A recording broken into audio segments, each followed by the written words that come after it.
দর্শক এরাতে সবাইকে আমন্ত্রণ জানাচ্ছি RICL জনতন্ত্র গণতন্ত্রের সঙ্গে আছেন প্লাবন রহমান। অনুষ্ঠানের মধ্যে যে আমরা সাম্প্রতিক সময়ের গুরুত্বপূর্ণ খবরগুলো এরাতে বিশ্লেষণ করার চেষ্টা করি। আজকে আমাদের আলোচনার বিষয় লন্ডন বৈঠক এবং সেই বৈঠকে আসলে রাজনৈতিক সংকট আসলে কতটা কেটেছে সে বিষয়ে মূলত আমরা আজকে আলোচনা করতে চাই। আমাদের সঙ্গে তিনজন অতিথি আছে। শুরুতে তাদের সঙ্গে আপনাদের পরিচয় করে দিই। আমাদের সঙ্গে আছেন অধ্যাপক ডক্টর হাসানাত আলী, উপাচার্য নওগাঁ বিশ্ববিদ্যালয়, আছেন মাওলানা আশরাফ মাহাদি, সিনিয়র যুগ্ম আহ্বায়ক জাতীয় নাগরিক party NCP।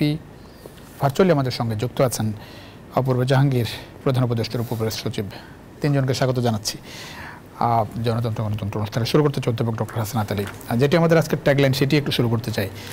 Doctor Mohammad Yunus এবং তারেক রহমানের যে বৈঠক, সে বৈঠকের রেশ বেশ ভালোভাবেই বাংলাদেশের রাজনীতিতে লেগেছে এবং একটা মোটা দাগে বলা হচ্ছে যে স্বস্তি ফিরেছে, সামনের পথও অনেকে স্বস্তি দেখছেন। সংকট কি আসলেই কাটলো বলে মনে করেন কিনা? ধন্যবাদ আপনাকে। দেখেন, সংকট কাটার একটি রাস্তা তৈরি হয়েছে, বরফটা গলার পথ তৈরি হয়েছে আলোচনার মধ্য দিয়ে। দেখেন, গত 18 বছরে পতিত সরকার একতরফাভাবে গায়ের জোরে কোনো রাজনৈতিক দলের মতামতকে শ্রদ্ধা না দেখিয়ে তারা ক্ষমতায় টিকে থাকার চেষ্টা করেছে। অন্তর্বর্তীকালীন সরকার তো সেরকম কোনো সরকার নয়, রক্তের মধ্য দিয়ে গঠিত একটি সরকার। সেই সরকার রাজনৈতিক দলের সাথে আলোচনায় বসবে, কথা বলবে, সমস্যা সমাধানে উদ্যোগ নেবে, এটাই প্রত্যাশিত। অন্তর্বর্তীকালীন সরকারের প্রধান উপদেষ্টা রাষ্ট্রীয় কাজে লন্ডনে গিয়েছিলেন। সেখানে যেহেতু দেশের অন্যতম বৃহৎ একটি রাজনৈতিক দল, যে দলটাকে মনে করা হয় যে যদি সুষ্ঠু একটি নির্বাচন হয় এই মুহূর্তে দেশে প্রয়োজনীয় সংস্কারের মধ্য দিয়ে, তাহলে তারা ক্ষমতায় আসবে, সেই দলের প্রধান, যার বিরুদ্ধে একটি মামলা এই মুহূর্তে নাই, তার সাথে দেখা করা, কথা বলা, রাজনৈতিক সমস্যা নিয়ে আলোচনা করা শুধু স্বস্তিদায়কই নয়, বরং আজকে দেখেন গোটা উপদেষ্টা পরিষদ এই আলোচনার মধ্য দিয়ে সন্তুষ্টি প্রকাশ করেছেন। আজকে পরিবেশ উপদেষ্টা রেজওয়ানা হাসান সেটা বলেছেন। এবং নির্বাচনকে কেন্দ্র করে ধরেন বিএনপি এবং যারা এই 24-এর গণ অভ্যুত্থানের স্টেক হোল্ডার, অন্যান্য রাজনৈতিক দল, তারা কিন্তু এক কাতারে ছিল, খুব পাশাপাশি ছিল। আজকে একটি গোষ্ঠী, আজকে তাদের মধ্যে এই নির্বাচন ইস্যুকে কেন্দ্র করে বিভাজন তৈরি করে একটি রাজনৈতিক পরিস্থিতি উত্তপ্ত করে আজকে স্বৈরাচারের দোসরকে রাজনীতিতে আসার যে সুযোগ তৈরি করে দেওয়ার একটি প্লট তৈরি করছিল। আমি তো মনে করি এই আলোচনার মধ্য দিয়ে সেটা রহিত হয়ে গেছে, সেটা তিরোহিত হয়ে গেছে। নির্বাচন কবে হবে তার চেয়ে সবচেয়ে গুরুত্বপূর্ণ একটি কথা হলো যে দেশের একজন রাষ্ট্রপ্রধান এবং একটি রাজনৈতিক দলের, সর্ববৃহৎ রাজনৈতিক দলের প্রধানের মধ্যে এই আলোচনাটা রাজনীতিতে একটি শুভ সংবাদ, সুবাতাস, এবং যদি প্রয়োজন হয় মাঠের যে রাজনৈতিক দলগুলো এখনো আছে তাদের সাথেও আলোচনা হতে পারে। জামাতের অবস্থান কেমন দেখছেন? জামাতের যে বিবৃতি, সেটিকে জামাত যেটি বলছেন যে প্রধান উপদেষ্টার নিরপেক্ষতা ক্ষুণ্ণ হয়েছে, বিশেষ না, এটা নিরপেক্ষতা ক্ষুণ্ণ হবে কেন? জামাত চাইলে তো কালকে আলোচনার টেবিলে বসতে পারে, সমস্যা তো নেই। না, অনেকে জামাত যদি মনে করে না, আমি জামাত যদি মনে করে এই নিরপেক্ষতা ক্ষুণ্ণ হবে কেন? উনি কি জামাতের সরকার? ইউনূস সাহেব, উনি কি বিএনপির সরকার? তো যদি বিএনপির নেত্রীর সাথে, প্রধান নেতার সাথে যদি বৈঠক করলে নিরপেক্ষতা ক্ষুণ্ণ হয়, তাহলে যখন এই অন্তর্বর্তীকালীন সরকার যখন এনসিপির সাথে বসে, যখন জামাতের সাথে বসে, তখন যদি বিএনপি বলে যে ক্ষুণ্ণ হচ্ছে নিরপেক্ষ, তখন কি হবে? কারণ সকল স্টেক হোল্ডারদের সাথে কথা হতে পারে। জামাত যদি মনে করে, তারা যদি আগ্রহ প্রকাশ করে এই সরকারের সাথে আলোচনা করতে, আলোচনা একটা কেন 5টা হতে পারে। সমস্যা একটা বিষয়, সালাউদ্দিন আহমেদ বিএনপির স্থায়ী কমিটির সদস্য, অন্যতম নীতি নির্ধারক, তিনি যেটা বলছেন যে যেই সময়সীমা এগিয়ে আনা হয়েছে, ফেব্রুয়ারির কথা যেটি বলা হচ্ছে, সেই বিষয়ে তো জামাতও তাদের মতামত আগে দিয়েছে, জামাতের মতামতের সঙ্গে সামঞ্জস্য। অফকোর্স, এবং প্রথমবারের মতোই জামাত বলেছিল। এটা কি মানে পলিটিক্যাল স্ট্যান্ডবাজি বলবো এটাকে নাকি? দেখেন, এই জাতীয় স্ট্যান্ডবাজি তো মানুষ আসলে ভালো চোখে দেখে না। কারণ 1580 জন আমার তরুণ প্রজন্মের, আমার সন্তানরা রক্ত দিয়ে এই দেশটাকে দ্বিতীয়বারের মতো মুক্ত করলো। সেই জায়গাতে স্ট্যান্ডবাজি করবেন কেন আপনি? কারণ আপনার দলের সেই জামাত ইসলামের নেতা তো স্পষ্ট করে বলেছে, আমি এই ধরনের এটাকে কৌশল, কিন্তু অপকৌশল, মানুষ কিন্তু এগুলো বোঝে। এবং ওনার বক্তব্য কিন্তু এই মোবাইল ফোনে, ইউটিউবে এবং ভার্চুয়াল জগতে কিন্তু প্রতিনিয়ত প্রচার হচ্ছে যে বিএনপি ডিসেম্বরে নির্বাচন চেয়েছে। জামাত ইসলামের আমির বলেছিলেন যে নির্বাচন রোজার আগে হতে পারে, তাহলে সেটা হলে কিন্তু ফেব্রুয়ারি হয় না। হ্যাঁ, রোজার পরে না, তাহলে সেটা হলে কিন্তু ফেব্রুয়ারি হয়। আর আমার কথা হলো যে ফেব্রুয়ারি হবে না জানুয়ারিতে হবে না ডিসেম্বরে হবে, সেটি নিয়ে তো বিএনপি এক রকমের আলোচনা করছে। আপনার যদি ভিন্ন আলোচনা থাকে আপনি আলোচনা করেন, বিএনপি তো আপনাকে বাধা দেয়নি। জি, অনেক ধন্যবাদ। তাহলে বিরোধিতার খাতিরে বিরোধিতা করা তো রাজনীতিতে খুব ভালো কিছু লক্ষণ নয়। অনেক ধন্যবাদ। মাওলানা আশরাফ মাহাদি, এনসিপির একটু প্রতিক্রিয়া এ বিষয়ে জানতে চাই। যদিও অনেক বিভিন্ন এন্ড থেকে প্রতিক্রিয়া এসেছে এনসিপির, এবং অনেকে বলছেন যে কালকে যেমন আপনাদের অন্যতম নেতা তুষার ইসলাম তিনি যেটা বলছিলেন যে সবার আগে বাংলাদেশ, যেটা বিএনপির পক্ষ থেকে বলা হয়, এখন দেখা যাচ্ছে সবার আগে লন্ডন। এবং তারা মনে করে যে এই আপনাদের আরেক নেতা নাসিরউদ্দিন পাটোয়ারি তিনি বলছেন যে এই বৈঠকের মধ্য দিয়ে অভ্যুত্থানের সঙ্গে প্রতারণা করা হচ্ছে। এগুলো কি আসলে কথার কথা নাকি আসলে কোনো মিন করে কিছু? ধন্যবাদ। আমার সহ আলোচক সহ যারা আলোচনা শুনছেন সবাইকে ধন্যবাদ জানাচ্ছি। আসলে এখানে লন্ডনে যে বৈঠকটা হয়েছে এটাকে আমি একটা ঐতিহাসিক প্রেক্ষাপট বলবো। বাংলাদেশের রাজনীতিতে যে সংকট তৈরি হয়েছিল সেই সংকট আসলে দীর্ঘ একটা সময় ফ্যাসিবাদী আমলের যে চর্চা, সংলাপের অনেক আভাস আমরা দেখতাম তখন, কিন্তু সংলাপটা হতো না।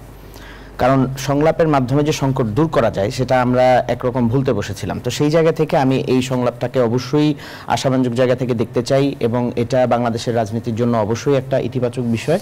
তবে এখানে আমরা আমাদের প্রত্যাশার জায়গা থেকে আমরা কিছু বিষয়ে অন্তর্বর্তীকালীন সরকারের পক্ষ থেকে আশা করেছিলাম যে এখানে যেহেতু তিনি মনে করেন, ডক্টর ইউনূস যেহেতু মনে করেন যে ছাত্ররা তার নিয়োগদাতা, তো সেক্ষেত্রে যে ছাত্র জনতার উপর মানে যে ছাত্র জনতার রক্তের উপর দাঁড়িয়ে যাদের গণ অভ্যুত্থান এবং যে নেতৃত্বের উপর দাঁড়িয়ে এই দেশটা আমরা আবার দ্বিতীয়বারের মতো স্বাধীন করলাম, সেই জায়গা থেকে যখন আমরা বিচার এবং সংস্কারের কথা বিগত কয়েক মাস যাবৎ বলে আসছি, সেই বিষয়টি একবারের জন্য এই বৈঠকে আলোচিত হয়নি। সেটা আমাদের একটা আলোচনা হয়নি, সেটা কি আপনি কনফার্ম বলছেন? মানে আমি একটু বলি যে আমি শুধু আমি কি জন্য বলছি আলোচিত হয়নি, এটা মিসকোট যাতে না হয় আমি বলি। আমি যে প্রশ্নটা অ্যাড করে দিই, যেটা হচ্ছে যে যেটা নির্বাচনের টাইমলাইন যেটা এগিয়ে এসেছে সেখানে প্রধান শর্তই যেটা বলা হচ্ছে যে বিচার এবং সংস্কার প্রত্যাশিত মাত্রায় এগুলে, এবং সব প্রস্তুতি সম্পন্ন হলে নির্বাচন ফেব্রুয়ারিতে হতে সমস্যা নেই। দেখেন, এটা ডক্টর ইউনূস এটা কন্ডিশনালি বলেছেন, এটা একটা কন্ডিশন, এবং এটা আলোচনার বিষয়বস্তু ছিল না, এবং এটা প্রাধান্য পায়নি। আমি আলোচনা হয়নি বলতে এটা প্রাধান্য পায়নি বুঝিয়েছি।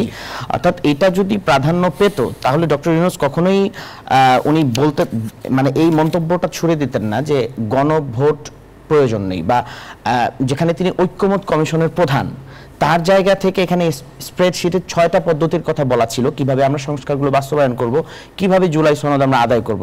তো সেই জায়গা থেকে যখন আলোচনাটা চলছে, যখন আমরা একটা সমাধানের দিকে যাচ্ছি সবগুলো রাজনৈতিক দলের সাথে আলোচনার মাধ্যমে, সেখান থেকে তিনি মানে সংস্কারের জায়গাটাকে স্তীমিত করে নিয়ে আসা এবং এই আলোচনাটাকে প্রাধান্য না দেওয়াটা অবশ্যই আমাদেরকে হতাশ করে। আজকে ঐক্যমত্য কমিশনের সহসভাপতি আলী রিয়াজ তিনি যেটা বলছেন যে সময়সীমার কথা বলা হচ্ছে আলোচনার মাধ্যমে ফেব্রুয়ারির কথা, এই সময়ের মধ্যে সংস্কার প্রত্যাশিত মাত্রায় করা সম্ভব এক। আর উনি এটিও বলেছেন একটি টেলিভিশনে সন্ধ্যার সময়কার খবর, এবং উনি মনে করেন যে গুরুত্বপূর্ণ কিছু বিষয় এরই মধ্যে বড় বড় দলগুলো একমত হয়েছে। দেখেন, আমরা নির্বাচনের টাইম ফ্রেম নিয়ে কখনোই আপত্তি তুলিনি। আমরা এই কথা একাধিকবার বলেছি। জোর দিয়ে কি এনসিপি কোনো সময় বলেছে? না, জোর দিয়ে কখনোই বলেনি, এবং এই কথা আমরা একাধিকবার বলেছি। যদি অক্টোবরের মধ্যেও সংস্কার শেষ হয়, অক্টোবরের মধ্যেও যদি আমাদের নির্বাচনের পরিবেশ তৈরি হয় এবং বিচার সংস্কারের যে দৃশ্যমান অগ্রগতি আমরা দেখতে চাই সেটা যদি হয়, তাহলে অক্টোবরের মধ্যে নির্বাচন হলেও আমাদের কোনো সমস্যা নেই। আমাদের নির্বাচনের টাইম ফ্রেম নিয়ে কখনোই কোনো আপত্তি ছিল না, কিন্তু আমরা যেই বিষয়টা সবচেয়ে বেশি প্রাধান্য দিচ্ছি সেটা হচ্ছে যে দৃশ্যমান একটা অগ্রগতি বিচার এবং সংস্কার হতে হবে, এবং আমাদের আহ্বায়ক নাহিদ ইসলাম এই জায়গাটাতেই জোর দিয়েছেন। তিনি বলেছেন আমরা যদি বিচার এবং সংস্কারের জায়গায় দৃশ্যমান কোনো অগ্রগতি না দেখি এবং জুলাই সনদকে যদি আমরা বাস্তবায়ন হতে না দেখি, তাহলে আমরা নির্বাচনে যাব কিনা সেটাও কিন্তু দৃশ্যমান অগ্রগতি দুইটা শব্দ একটু বিস্তারিত জানেন। দৃশ্যমান অগ্রগতি বলতে কোন মাত্রায় সংস্কার, কোন মাত্রায় বিচার, কোন পর্যায়ে গেলে? দেখেন, এই বিষয়টা তো এখন অনেকটাই পরিষ্কার। এখন আমরা জুলাই সনদের কথা বলছি, জুলাইয়ের মধ্যে আমরা জুলাই সনদটা চাচ্ছি, কিন্তু জুলাই সনদ নিয়ে যখনই আমরা কথা বলি আমরা কিন্তু এটা আমাদের দলগত জায়গা থেকে, পার্টিজান জায়গা থেকে বলি না, এটা আমরা জাতীয় একটা ঐক্যমতের জায়গায় আসার জন্য কথাটা বলি। কিন্তু বিভিন্ন রাজনৈতিক দলের যে প্রতিক্রিয়া আমরা দেখি, বিভিন্ন নেতাদের আজকে কালকে আমরা 2 দিনের মধ্যে অনেকে দেখলাম যে এই সনদের মধ্যে কি থাকবে সেটা দেখে তারা প্রতিক্রিয়া জানাবেন। এই সংখ্যাটা কি জন্য আসে? আমরা কি দলগতভাবে কোনো কিছু একটা সনদের মধ্যে লিখে সবার সম্মতি নিতে যাচ্ছি? বিষয়টা তো মোটেও এরকম না।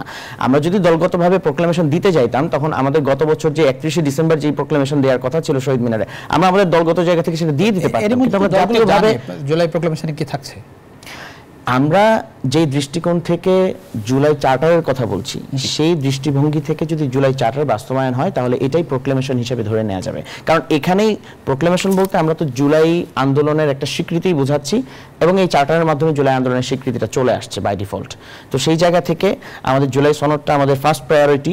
আমরা যদি জুলাই সনদের বাস্তবায়নটা না দেখি, তখন আমরা, আপনি যে প্রশ্নটা করলেন যে দৃশ্যমান অগ্রগতি, আমরা সেই জায়গাটায় একটা বড় প্রশ্ন রেখে যাব যে আসলে দৃশ্যমান অগ্রগতিটা হচ্ছে কিনা। ভার্চুয়ালি আমাদের সঙ্গে আছেন অপূর্ব জাহাঙ্গীর, প্রধান উপদেষ্টার উপস্থিতি। অপূর্ব জাহাঙ্গীর শুনতে পাচ্ছেন নিশ্চয়ই? অপূর্ব জাহাঙ্গীর, যে কথাটি বলা হচ্ছে যে মানে শর্তযুক্ত টাইমলাইন, মানে বলা হচ্ছে যে প্রত্যাশিত মাত্রায় বিচার এবং সংস্কার একই সঙ্গে পুরোপুরি প্রস্তুতি সম্পন্ন করা গেলে ফেব্রুয়ারিতে নির্বাচন হতে সমস্যা নেই। মানে ফেব্রুয়ারিতে কি নির্বাচন একরকম হবেই সেটি নিশ্চিত মিন করা যায় এর মধ্য দিয়ে, নাকি এগুলো যদি ঠিকঠাক না হয় সেটি পেছাতেও পারে? আমার মনে হয় যে যৌথ বিবৃতিটি দেওয়া হয়েছে এই লন্ডন সফরের প্রধান উপদেষ্টা থাকা অবস্থায়, ওখানেই জিনিসটা যথাযথ ক্লিয়ার করা আছে যে এখানে কিন্তু কিছু টার্মস আছে যে আমরা যদি সকল কাজ শেষ করতে পারি তাহলে বলা হয়েছে রোজার আগে নির্বাচন দিতে কোনো সমস্যা নেই। সো সেই অনুযায়ী আমার মনে হয় যে I think it's quite clear. এখানে আমরা স্পেকুলেট করতে পারি অনেক কিছু, but I think this is clear enough যে কোন দিকে ব্যাপারটা কিরকম হতে যাচ্ছে আর কি। সো এখন আমার মনে হয় যে সকল রাজনৈতিক দল এবং বাংলাদেশের সকল জনগণের উচিত আসলে এখন এই ঐক্যমত বলেন, বিচার বলেন, এই সব কিছুর পিছিয়ে এসে দাঁড়ানো, যাতে এই কাজটা তাড়াতাড়ি সম্পূর্ণ হয় এবং আমরা একটা নির্বাচনের দিকে যেতে পারি আর কি। ফেব্রুয়ারির পরে যাওয়ার সুযোগ কম, তাই বলছেন? আমি এখনো বলছি যে যদি সকল কাজ শেষ হয় তাহলে, যেটা বিবৃতিতে বলা আছে, এবং এটা যৌথ বিবৃতি, এটা শুধু একজনের পক্ষ থেকে আসেনি, যদি সকল কাজ শেষ হয় তাহলে রোজার আগে নির্বাচন দিতে তো কোনো সমস্যা নেই।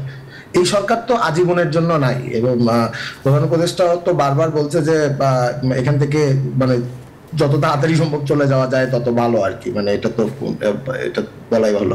সো এখন পর্যন্ত যেটা বিবৃতিতে আছে আমি ওটাই বারবার রিপিট করব যে যদি সকল কিছু ঠিক থাকে, সকল কাজ শেষ হয়ে যায়, তাহলে রোজার আগে নির্বাচন হবে।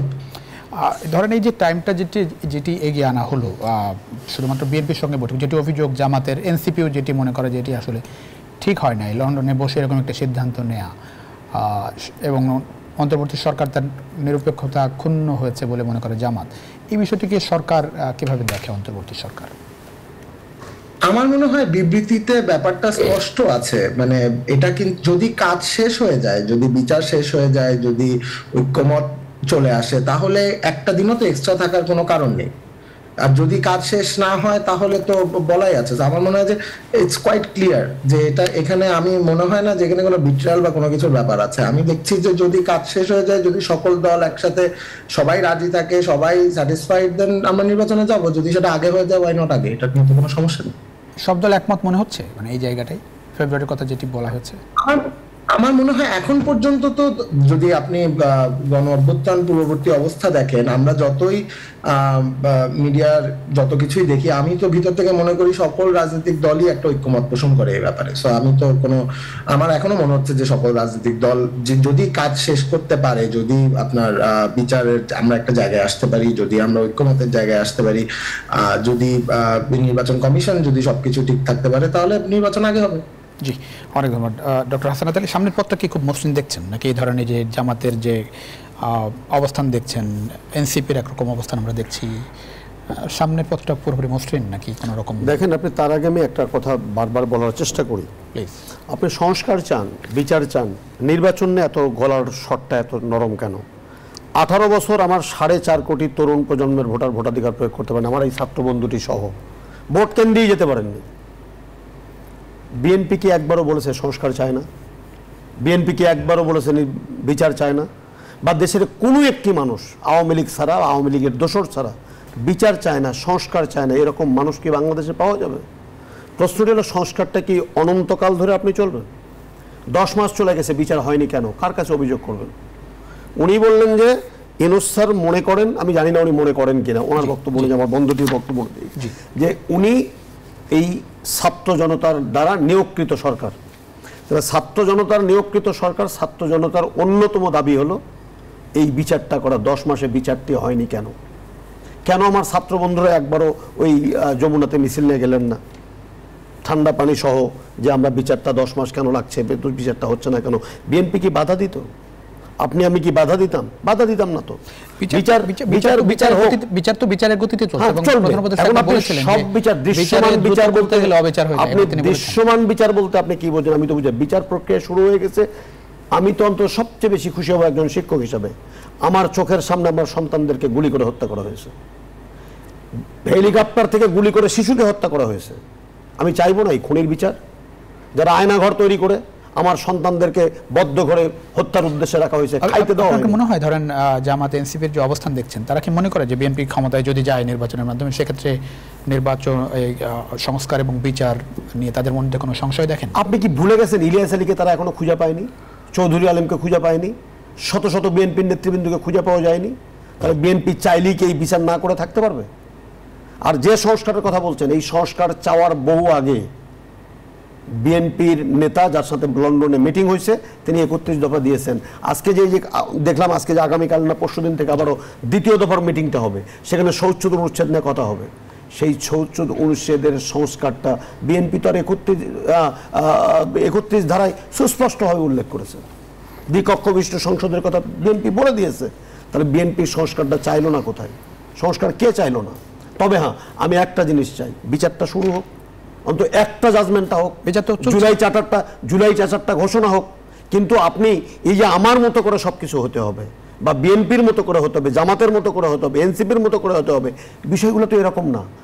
সবাই জনগণ। কিন্তু আমরা যদি সর্বশেষ 3টা জাতীয় নির্বাচনের ভোটের হিসাব যদি চিন্তা করি, বিএনপির ভোট তো 34%, জামাতের ভোট থেকে 7 তো 9%, ধরলাম আরো 2%, 3% বেড়ে গেল। এনসিপি তো তরুণ জন্মগ্রহণ করে একটি দল, কত পার্সেন্ট আমি জানি না, কারণ আমার কাছে কোনো স্ট্যাটিস্টিক্স নেই। তাহলে জনগণ তো সবচেয়ে বেশি আছে বিএনপির সাথে, এটা তো বাস্তবতা। তাহলে সেই বাস্তবতাকে উপেক্ষা করে যদি বলি সব জনগণ আমার সাথে, সব জনগণ এর সাথে, বির সাথে, সির সাথে, জনগণ আসলে কোথায় যাবে? আসলে বিষয়টা হলো যে 18 বছর ভোটারবিহীন একটি রাষ্ট্রের মধ্য দিয়ে যে রাষ্ট্র কেটে অকেজো রাষ্ট্র পরিণত করা হয়েছে, তার জন্য সাংবিধানিক সংস্কার দরকার হচ্ছে। এবং যেগুলো বিষয়ে ঐক্যমত্য হয়েছে সরকার সেগুলো ঘোষণা করলেই পারে, কালকেই ঘোষণা করে দিতে পারে। যেগুলো অধ্যাদেশের আলোকে আপনি সংস্কার করবেন, আপনি করে দেন ঘোষণা করে, এবং জুলাইয়ের মধ্যেই এই চার্টারটা ঘোষণা করেন।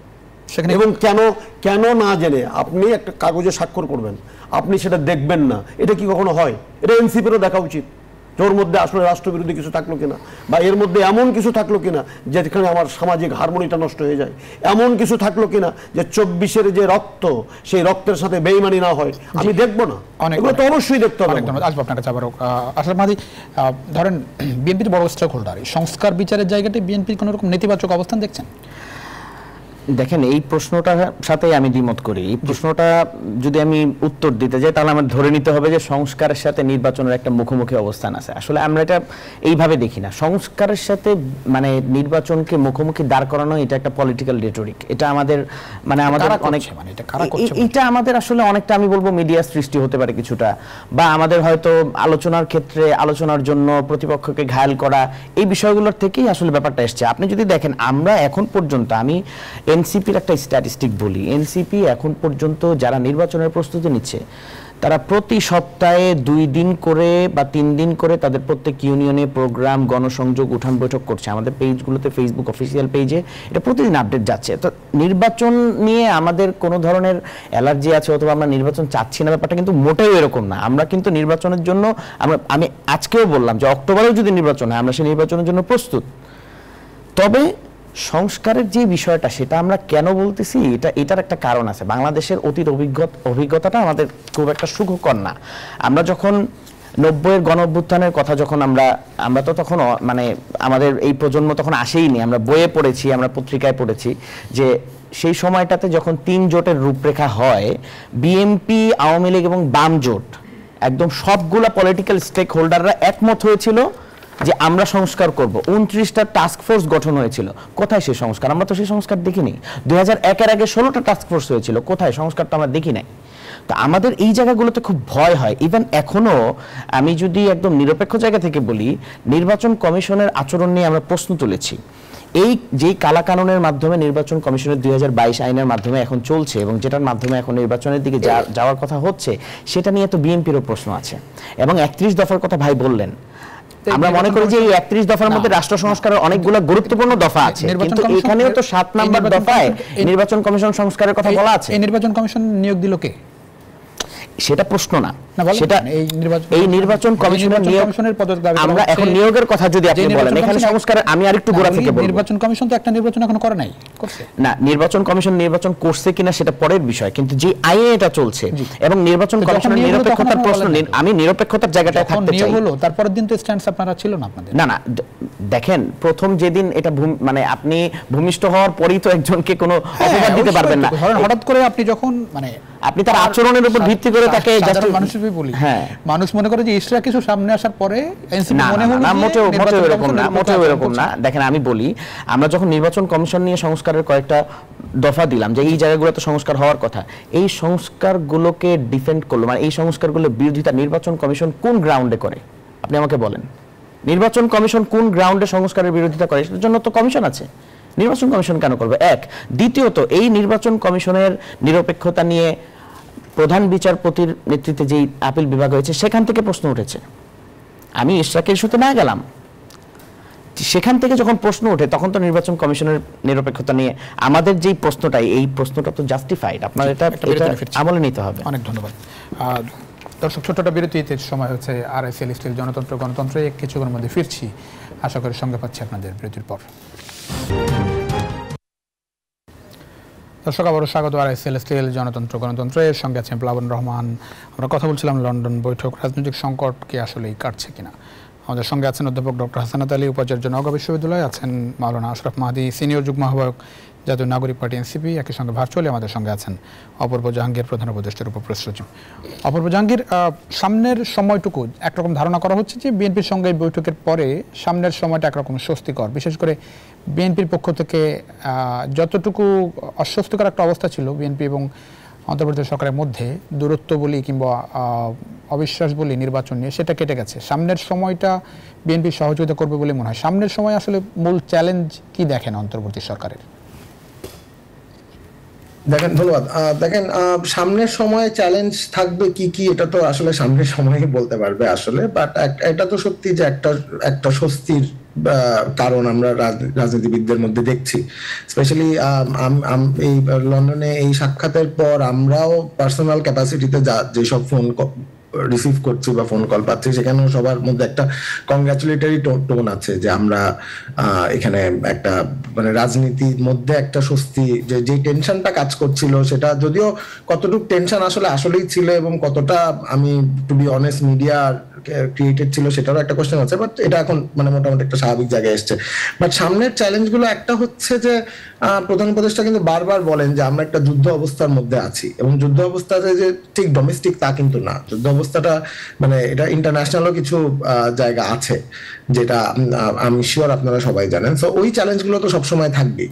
এবং আওয়ামী লীগ কে তো আমরা দেখি যে সারাক্ষণ কোনোভাবে এই দেশকে ডিস্টেবিলাইজ করার জন্য যত রকমের কাজ করা যায়, যদিও কোনোটাই এখনো পর্যন্ত সফল হচ্ছে না, কিন্তু তারা তো তাদের চেষ্টা চালিয়ে যাচ্ছে, আমরা যা দেখছি।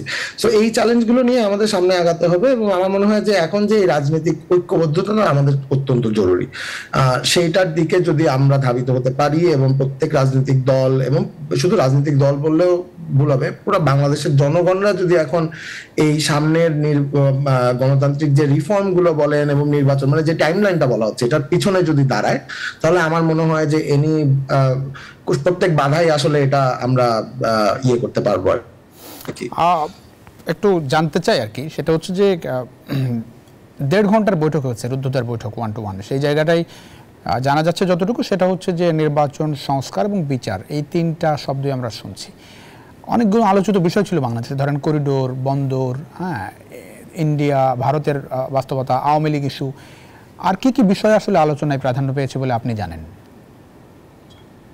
আসলে আপনি যেগুলো বললেন ওগুলোই আমি জানি, কিন্তু যে 1.5 ঘন্টার বৈঠকটি হয়েছে, এটা আসলে দুইজনের একদমই একান্ত একটি বৈঠক হয়েছে, এবং দুইজনের একজনও কিন্তু এটা নিয়ে কোনো ডিটেলস কোনো আলোচনা করেনি।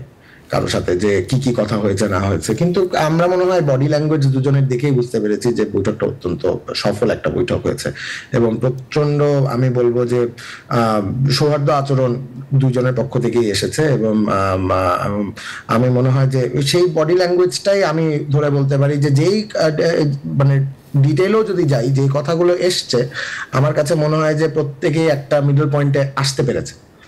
সো এটাই হচ্ছে একটা ভালো খবর আর কি আমাদের জন্য, যে ইট ওয়াজ আ সাকসেসফুল মিটিং। জি, আসবো আবার আপনার কাছে ডক্টর হাসনাত আলী। যেই বিষয়গুলো সামনের সময়ে একমত হতে হবে, একটা হচ্ছে জুলাই চার্টার, যেটি বলা হচ্ছে যে জুলাই মাসে জুলাই সনদটা আসবে, একই সঙ্গে সংস্কারের জায়গাটা, যেটি দ্বিতীয় দফা বৈঠক শুরু হচ্ছে ঐক্যমত্য কমিশনের সঙ্গে। এই দুটি গুরুত্বপূর্ণ ফ্যাক্টর, নির্বাচন হওয়া না হওয়ার জায়গাটাই দুটি শর্ত আছে। এই জায়গায় ঐক্যমতের জায়গাটায় কোনো রকম চ্যালেঞ্জ দেখেন কিনা, বা এটি নিয়ে আবার নতুন করে কোনো ইস্যু তৈরি হবে কিনা? দেখেন, যে জায়গা থেকে আমার ছাত্র বন্ধুটি বলার চেষ্টা করছে, আমি সেখান থেকে একটু টাচ করে ফিরে আসতে চাই যে 90-এর স্বৈরাচার বিরোধী আন্দোলনে আমরা কিন্তু মাঠে ছিলাম এবং আমরা তখন স্লোগান দিতাম, আমার ভোট আমি দেব, যাকে খুশি তাকে দেব। তার পরবর্তীত পরিস্থিতিতে এটি তত্ত্বাবধায়ক সরকার হলো, শাহাবুদ্দিনের সরকার, নির্বাচন হলো, বিএনপির নেতৃত্বে সরকার গঠন হলো, সংস্কার কিন্তু হয়েছে। সেই 3 জোটের রূপরেখা অনুযায়ী আমরা সংবিধানে তত্ত্বাবধায়ক সরকার ব্যবস্থাটা প্রবর্তন করেছিলাম 15ই ফেব্রুয়ারির নির্বাচনে, যে নির্বাচন নিয়ে বিএনপিকে এখনও দোষারোপ করা হয়। সংস্কার কিন্তু হয়েছে, আমরা প্রেসিডেন্সিয়াল গভর্নমেন্টে ছিলাম। এই 3 জোটের রূপরেখা অনুযায়ী আমরা কিন্তু পার্লামেন্টারি সিস্টেমে চলে গিয়েছিলাম। অতএব 3 জোটের রূপরেখা সবগুলো ভেস্তে গেছে এমনটি বোধহয় অভিযোগ সত্য নয়। অতএব রাজনৈতিক দলের প্রতি আমাকে বিশ্বাস রাখতেই হবে। জুলাই চার্টার করলাম, বিএনপি হলে মানবে না, জামাত হলে মানবে না, এনসিপি হলে শুধুমাত্র মানবে, বিষয়টি এরকম নয়।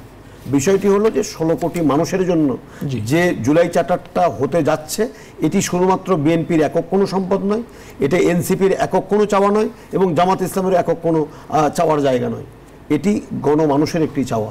সেই গণমানুষের জায়গা পূরণে যে দলই রাষ্ট্র ক্ষমতায় আসুক না কেন, এটিকে বেস করেই তাকে যেতে হবে। আপনি যদি নির্বাচনী বন্দোবস্তটাকে যদি আপনি ফেয়ার করতে পারেন, ইম্পার্শিয়াল করতে পারেন, প্রশাসনকে যদি আপনি নিরপেক্ষ করতে পারেন, আইন শৃঙ্খলা বাহিনীকে যদি দল দাসের বাইরে আনতে পারেন, আর 5 বছর পর পর যদি আপনাকে জনগণের কাছে ভোট ভিক্ষা চাইতে হয়, তাহলে আপনাকে এই জুলাই চার্টার বাস্তবায়ন করা ছাড়া কোনো পথ নেই। জি, আমি একটা গুরুত্বপূর্ণ প্রশ্ন, সেটা হচ্ছে যে ধরেন বিএনপির বড় দাবি ছিল 3 উপদেষ্টার পদত্যাগ।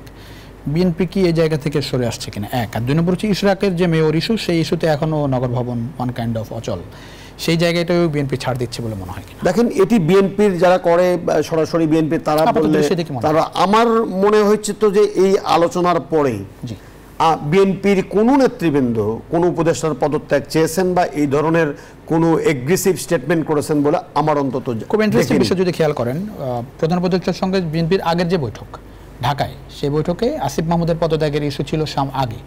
সেই বৈঠকে আসিফ মাহমুদ সজীব ভূঁইয়া ছিলেন, তাকে পাশে রেখে বিএনপির সঙ্গে বৈঠক করা হচ্ছে। এবার আমরা লন্ডনে দেখলাম ডক্টর খলিলুর রহমান, যিনি নিরাপত্তা উপদেষ্টা, যার পদত্যাগেরও দাবি ছিল বিএনপির, তিনিই তারেক রহমানকে রিসিভ করলেন। কি বার্তা আসলে অন্তর্বর্তী সরকারের পক্ষ থেকে বিএনপিকে দেওয়া হলো এই দুইটার ঘটনা? দেখেন, বার্তা তো 2 রকমই আছে।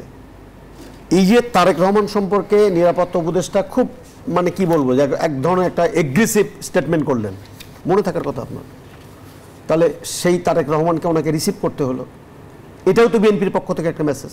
আপনি যদি উল্টা করে যদি আমি বলি, আমি ওই ডিবেটে যেতে চাই না। আমি মনে করি যে রাজনীতিতে এ ধরনের ইস্যুগুলো থাকবে, উত্তেজনা থাকবে, আলোচনার টেবিলে বসে সেই উত্তেজনা নিরসন হবে এবং জাতি যে জিনিসটি চায়, সংস্কার, বিচার, নির্বাচন, কোনোটার উপরে মুখাপেক্ষী না করে প্রত্যেকটি কাজ তার নিজস্ব গতিতে চলার মধ্য দিয়ে ফেব্রুয়ারিতে যে নির্বাচনের কথাটি হচ্ছে, সেই নির্বাচনের মধ্য দিয়ে একটি জনগণের সরকার প্রতিষ্ঠিত হবে, নির্বাচিত সরকার দায়িত্ব গ্রহণ করবে এবং যত দ্রুত নির্বাচিত সরকার দায়িত্ব গ্রহণ করবে, যে সংকটগুলো নিয়ে আমরা এই পথ হাঁটছি, সেই সংকট সমাধান খুব বেশি ত্বরান্বিত হবে। জি, অনেক ধন্যবাদ আশরাফ মাহদী। যে বৈঠক আমরা দেখলাম, একরকম বলা হচ্ছে যে 2 পক্ষই খুবই সন্তুষ্ট এবং একসাথেই যৌথ বিবৃতি, সেখানেও আমরা দেখি 2 পক্ষ খুব সন্তুষ্ট, অ্যাটিটিউডও খুব মানে ওয়েলকামিং ছিল। তো সেই জায়গাটাই উইন উইন সিচুয়েশন। দেখেন, বিএনপির জায়গা থেকে কি একটু ছাড় বেশি দেওয়া হলো বলে মনে করেন, নাকি 2 পক্ষই তার জায়গা থেকে ছেড়েছে? দেখেন, এখানে আসলে থেকে ফেব্রুয়ারি, হ্যাঁ, 2টা পক্ষ বলতে একটা পক্ষ তো সরকার আর একটা পক্ষ হচ্ছে বিএনপি, বাংলাদেশের অন্যতম বড় একটি রাজনৈতিক দল, তাদের জায়গা থেকে তারা ব্যাপারটাকে কিভাবে দেখছে এটা তাদের ব্যাখ্যাটা আমি মনে করি যে এখানে বেশি প্রাসঙ্গিক।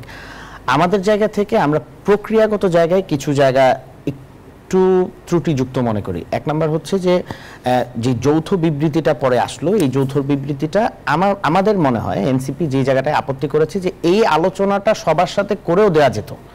একই কথাই হয়তো আমরা বলতাম, আমরা হয়তো সংস্কারের বিষয়টা কিভাবে আসবে, কিভাবে বাস্তবায়ন হবে, এই যেই 6টা পদ্ধতির কথা স্প্রেডশিটে বলা আছে সেই পদ্ধতির কোনটা কিভাবে আসবে, এটা যেহেতু ডক্টর ইউনূস এখন জাতীয় ঐক্যমত্য কমিশনের প্রধান, সেই জায়গা থেকে তিনি যখন একটা দলের সাথে আলোচনা করে মন্তব্য করে ফেলেন তখন এই প্রক্রিয়াটা বাধাগ্রস্ত হয়, কিছুটা বায়াসড হয়। এই জায়গা থেকে আসলে জামাত, এনসিপি সহ অন্যান্য দলগুলো আপত্তি তুলেছে। সেকেন্ড যে বিষয়টা ভাই বললেন, আমি একটু প্রসঙ্গক্রমিক বিষয়টা আনি যে 90-এর গণঅভ্যুত্থান পরবর্তী সময়ের কথাটা তিনি ব্যাখ্যা করলেন যে গণতন্ত্র কি ফিরেছে, কিন্তু আমাদের এই সংস্কারের মধ্যে কিন্তু গণতন্ত্র ফেরার পাশাপাশি গণতান্ত্রিক প্রতিষ্ঠানগুলোকে শক্তিশালী করার প্রস্তাবনাও আছে। আমরা দেখেছি যে তত্ত্বাবধায়ক সরকার ব্যবস্থাটা বাংলাদেশের প্রেক্ষাপটে কখনোই সেইভাবে চূড়ান্ত কোনো সমাধান ছিল না। আপনি তত্ত্বাবধায়ক সরকার ব্যবস্থা দিয়ে কি করেছেন? একটা 111 ফিরেছে। আপনি তত্ত্বাবধায়ক সরকার ব্যবস্থা দিয়ে কি একটি শান্তিপূর্ণ ক্ষমতা হস্তান্তরের প্রক্রিয়া দেখাতে পেরেছেন এই জাতিকে? সেটা কিন্তু সম্ভব হয় নাই। কিন্তু আমাদের বাংলাদেশে যদি গণতান্ত্রিক প্রতিষ্ঠানগুলো শক্তিশালী হতো, আপনি বিচার বিভাগ এবং আইন বিভাগের যেই ভারসাম্য, নির্বাহী বিভাগের যেই ভারসাম্য সেটা তৈরি করে দেন, নির্বাহী বিভাগ তার গতিতে চলুক এবং বিচার বিভাগ তার গতিতে চলবে।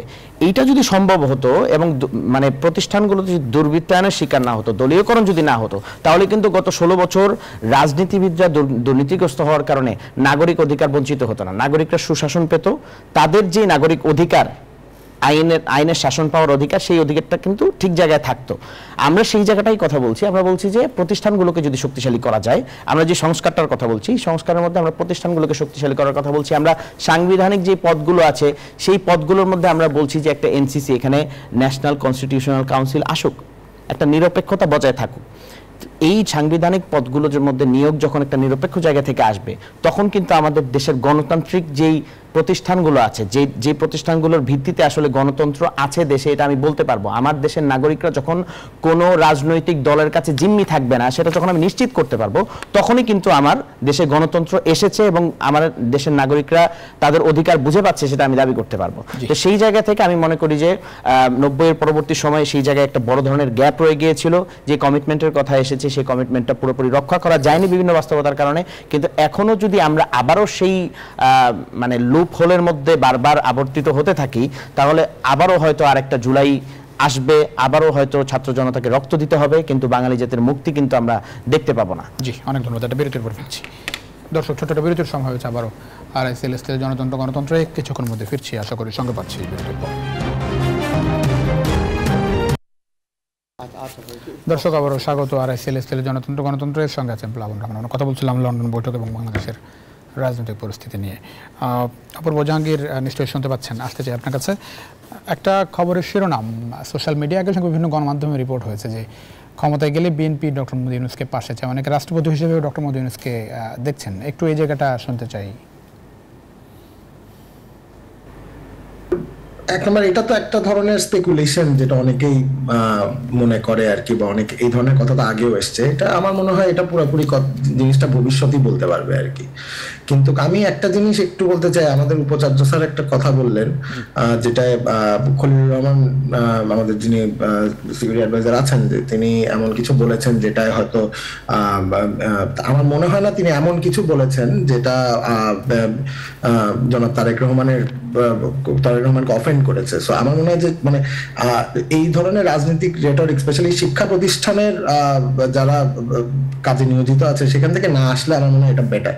এই ধরনের রাজনৈতিক রেটরিক কিন্তু আসলে আমাদের এই পলিটিক্যাল স্পেসটাকে নড়বড়ে করে তোলে। সো আমরা এখন ফ্যাসিবাদ পরবর্তী জায়গায় এই ধরনের কথাবার্তা যত কম আমার মনে হয় ততই better. But coming back to you, আপনি যে পয়েন্টটা বললেন সেই পয়েন্টটা হচ্ছে আমার কাছে মনে হয় যে এটা পুরোপুরি ভবিষ্যৎ বলতে পারবে। সামনে ওনারা একসাথে কাজ করবেন কি করবেন না, অনলি টাইম বলছি। জি, বৈঠকে আর কিছু জানেন কিনা সেটা কথা বলতে চাচ্ছি। মানে ডক্টর ইউনূস এই জায়গাটা এই ধরনের কথা হয়েছে কি হয়নি এটা আসলে ঠিক পুরোপুরি বলা যাচ্ছে না। বাট এই ধরনের এই কথাগুলো তো রয়েছে মাঠে, এই কথাগুলো তো বহুবার মাঠে আলোচনা হয়েছে আর কি। আমি ওই আঙ্গিকে বললাম আর কি যে যদি এটা হয়ে থাকে, এটা আসলে ভবিষ্যৎ বলতে পারবে আসলে জায়গাটা, এটা কাজটা কিরকম হবে, কোলাবোরেশনটা কিরকম হবে। অনেক ধন্যবাদ ডক্টর হাসানাত আলী।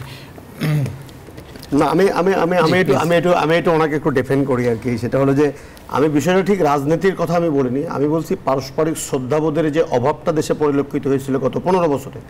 আমরা তো দেখেছি প্রধান উপদেষ্টা স্যারকে লিফট বন্ধ করে ছাদের উপর একতলা থেকে আরেকতলায় উঠাতে হাঁটিয়ে। আমরা তো এটা দেখেছি বেগম খালেদা জিয়াকে টুপ করে পদ্মার মধ্যে ফেলে দিয়ে অপমান করার মতো জায়গা। আমি বলছিলাম যে একটি কথা নিয়ে একটি কথা তৈরি হয়েছিল যে তারেক রহমান তো দেশের বাইরে থাকে, এরকম একটি কথা। যখন উপস্থাপক যে বিষয়টা উপস্থাপন করলেন যে বিএনপিকে কোনো মেসেজ দেওয়া হলো কিনা, তাকে রেখে সজীব সাহেবকে রেখে কোনো মেসেজ দেওয়া হলো কিনা, আমি সেই জায়গায় বলেছিলাম যে মেসেজের কোনো বিষয় নেই, বরং পারস্পরিক যে শ্রদ্ধাবোধের জায়গাটা, এটা যত পারস্পরিক দূরত্বের যে জায়গাটা, এটা যত কমে নিয়ে এসে আমাদের মধ্যে একটি ভ্রাতৃত্বের বন্ধন দৃঢ় করা যায় বা ঐক্যের বন্ধন দৃঢ় করা যায় বা একটি রাজনৈতিক সুবাতাস ফিরে আনা যায়, সেটি বোধহয় পারস্পরিক একটি সাইন আমরা বা সিগনেচার আমরা দেখেছি এই আলোচনার মধ্য দিয়ে। এটি একটি ভালো দিক, এখানে খারাপের কিছু নেই। সজীব সেখানে ছিল, তার মানে হলো বিএনপি পদত্যাগ চেয়েছে, প্রধান উপদেষ্টা একটা মেসেজ দিতে চেয়েছেন উনি আমাদের সন্তান, উনি থাক এখানে। ঠিক একইভাবে আমি সেই জিনিসটা বলার চেষ্টা করছি, রাজনীতির কিছু নাই। আর রাজনীতি ছাড়া তো শিক্ষা প্রতিষ্ঠান বাইরে থাকতে পারবে না, কারণ সমস্ত রাজনৈতিক চর্চাগুলো তো শিক্ষা প্রতিষ্ঠান থেকেই হয়। আমি দেখছিলাম আজকে গণতান্ত্রিক বাংলাদেশের 53 বছরে মাত্র 8টা ডাকসু নির্বাচন হয়েছে, 7টা রাকসু নির্বাচন হয়েছে। আজকে যদি এই ডাকসু এবং রাকসু যদি সচল থাকতো, তা আমরা আরেকটা রেজবি আহমেদকে পাইতাম, আমরা আরেকটা আমানুল্লাহ আমানকে পাইতাম, আমরা আরেকটা তোফায়েল আহমেদকে পাইতাম, রাশেদ খান মেননকে পাইতাম। রাজনীতির যে এই যে অবক্ষয়, যেটা সেই অবক্ষয়ের হাত থেকে একটা শ্রদ্ধার বাংলাদেশ আমরা পাইতাম এই ছাত্র সংসদের মধ্য দিয়ে যদি নেতৃত্ব বিকশিত হতো। সেই জায়গাতে আমাদের খুবই গুরুত্বপূর্ণ কাজ করা দরকার, যে শুধুমাত্র নির্বাচন, শুধু সংস্কার, শুধু করা, এগুলো করতে হবে। পাশাপাশি আমাদের পারস্পরিক শ্রদ্ধাবোধের জায়গাটা যেন স্ট্যাবলিশ করা যায় সামাজিকভাবে। আজকে বিশ্ব বাবা দিবস, আজকে বাবারা কেন আজকে বৃদ্ধাশ্রমে? সামাজিক অবক্ষয়। আজকে সামাজিক অবক্ষয়, যে বাবারা তাদের অর্জিত শ্রম, মেধা, অর্থ দিয়ে আমাদের মতো সন্তানদেরকে মানুষ করে, আমরা আজকে বড় বড় পদ পজিশনে বসে আমাদের বাবাদেরকে শ্রদ্ধা করি না, সম্মান করি না, তাদের দেখভাল করি না। এই সামাজিক অবক্ষয় থেকে বের হয়ে এসে একটি শ্রদ্ধার বাংলাদেশ তৈরি করার জন্য আমরা কথা বলবো না, আমাদের কথা বলতেই হবে, সকল জায়গা থেকে কথা বলতে হবে। একটা কথা বলা হচ্ছে যে বিএনপি এই দাবি পূরণের পরে বিএনপির রাস্তায় নামার সুযোগ থাকছে না, অন্য কোনো দাবি। দেখেন, বিএনপি রাস্তায় নামবে কেন? 18 বছর বিএনপি রাস্তায় থেকেছে, 18 বছর জামাত রাস্তায় থেকেছে, অগণিত নেতাকর্মী ঘর ছাড়া বাড়ি ছাড়া হয়েছে, আপনারা সাংবাদিক বন্ধুরা নির্যাতিত হয়েছেন, জেল খেটেছেন, তারপরে আইসিটি আইনে মামলা খেয়ে আপনাদের চাকরি হুমকির মধ্যে চলে গেছে। সারা জীবনকে আমরা এগুলোই করব? 1580 জন তরুণ প্রাণ রক্ত দিল, শিশুরা রক্ত দিল, জীবন দিল, মামলার আসামি হলাম, বিনা মামলায় গায়েবী মামলায় আসামি হলাম, কেন রাজপথে থাকতে হবে? আলোচনা, এই যে অন্তর্বর্তীকালীন সরকারের প্রধান 18 বছর বলার চেষ্টা করেছি, আসুন বসুন আলোচনা করুন, গণতন্ত্র ফিরিয়ে দিন। এই আলোচনার পথ যেন রুদ্ধ না হয়, এই আলোচনা যেন সবার সাথে চলমান থাকে। সবশেষ প্রশ্ন, বৈঠকে এনসিপি কিংবা যারা জুলাই যোদ্ধা, সম্মুখ সারির যোদ্ধা, যাদের নেতৃত্বে গণঅভ্যুত্থান হচ্ছে, তাদের নিয়ে কি ধরনের আলাপ আলোচনা হতে পারে বলে মনে হয়? হচ্ছে তো, প্রতিনিয়তই তো হচ্ছে। না, বলুন ডক্টর ইউনূস তারেক রহমানের বৈঠকে ধারণা করতে পারেন কিনা? না দেখেন, আমার তো মনে হয় না, আমি যেহেতু আসন ইকুয়েশন না, ওই বৈঠক থেকে বের হওয়ার পরে বিএনপির কোনো নেতা বা তারেক রহমান কোনো স্পোকম্যান এই এনসিপি বা এই ছাত্র বন্ধুদের বিপক্ষে যায় এমন একটি কথা বা স্টেটমেন্ট এখন পর্যন্ত আমার চোখে পড়েনি। আর কেনই বা বলবে? বলার তো কথাও নয়, বলার তো প্রশ্নও আসে না। বরং প্রশ্নটি হলো ওই 3টি জায়গায় সংস্কারটা দরকার, গণতান্ত্রিক বাংলাদেশ তৈরি করার জন্য, যেটা আমার বন্ধুটি বলছে, বিচারটা হতে হবে খুনিদের। আমি কোনো ব্যক্তির বিচার বলি না, যারা খুন করেছে, খুনের সাথে সরাসরি জড়িত, সেই খুনিদের বিচার হবে। এবং গত 18টি বছর দেশে যে সুষ্ঠু কোনো নির্বাচন হয়নি, সেই নিরপেক্ষ এবং একটি দৃষ্টান্তমূলক নির্বাচনের মধ্য দিয়ে জনগণের সরকার প্রতিষ্ঠিত হবে। সেই জন্য অন্তর্বর্তীকালীন সরকার যে প্রচেষ্টা, যে উদ্যোগ, যে আলোচনার পথ উন্মুক্ত করেছে, সেই আলোচনা চলমান থাকবে এবং আলোচনার মধ্য দিয়ে জুলাই চার্টারের বাস্তবায়ন হবে এবং জুলাই চার্টার তৈরি হবে এবং তাকে বেশ ধরে একটি গণতান্ত্রিক সরকার, গণতান্ত্রিক দেশ হবে, সেই প্রত্যাশা তো আমরা করি। জি, অনেক ধন্যবাদ।